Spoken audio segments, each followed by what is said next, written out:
জানাচ্ছি। তো চলো যাই আজকে শিব মন্দিরে, কারণ আজকে নীল। তো আমি রেডি হতে চলেছি, নীল মন্দিরে যাব, বাবার মাথায় জল ঢালতে। তাই ভাবলাম চটপট কিভাবে রেডি হলাম, শাড়িটা পরলাম, তো ওদের সঙ্গে শেয়ার করি। তো চলো আর কথা না বাড়িয়ে ঝটপট এই শাড়িটাকে চটপট দেখাই কিভাবে রেডি করবো, আর তারপরে চলে যাবো মন্দিরে। তো লেটস স্টার্ট। আমার এই শাড়িটা আজকে দেখছো, এটা কিন্তু একটা হ্যান্ডলুম শাড়ি। এটা বেশ একটু কি বলবো, ওই পেঁয়াজি পেঁয়াজি কালার বলা যায়।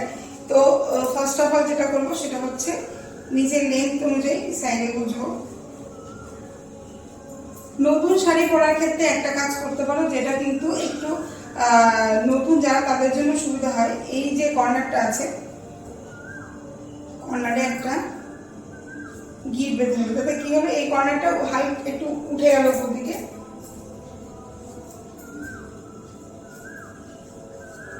নতুন শাড়ি পরলে কি হয়, এই কর্নারটা অনেক সময় নিচে এরকম পায়ের দিকে ঝোলে টান লেগে খুলে যেতে পারে, তো সেক্ষেত্রে গিটটা বাঁধলে আর এটা হবে না।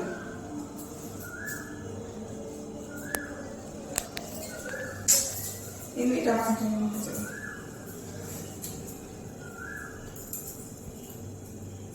যেহেতু আজকে হাতে সময় শর্ট, তাই আমি একটু চালাকি করেছি, আগে থেকে একটু কুচি করে রেখে সেটাকে আমি এখানে পিন আপ করে রেখেছি।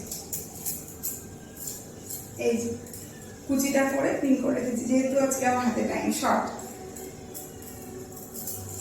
তো অবশ্যই পিন করা হলেও এই কর্নারটা এভাবে ঝাঁকিয়ে একটু উপরে তুলে তবেই বুঝতে হবে।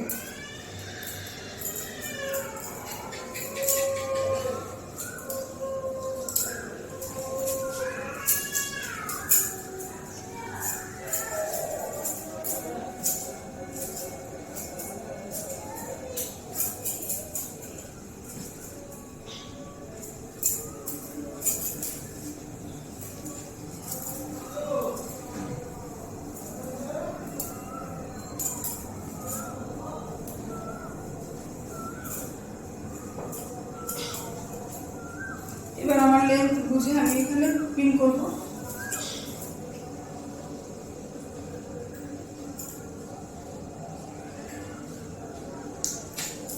এবার দেখো এখানে কিন্তু অনেকটা এক্সেস রেখেছি কাপড়, তার কারণ হচ্ছে এটাকে আমি ভেতরে নিয়ে এসে টুইস্ট করে নেব। এখান থেকে হাত যাবে, গিয়ে এখান থেকে হাত বেরোবে, এই জায়গাটাকে আমি টেনে নেব। এই যে টেনে নিয়ে এই জায়গাটাকে টুইস্ট করবো, করে টাকি। এবার এই বাকি ফেব্রিকটা গুঁজে নেব।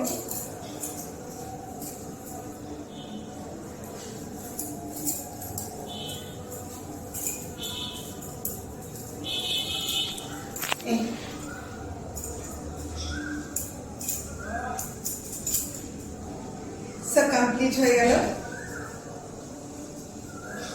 এই গেল ওভারঅল লুক। এবার চলো যাই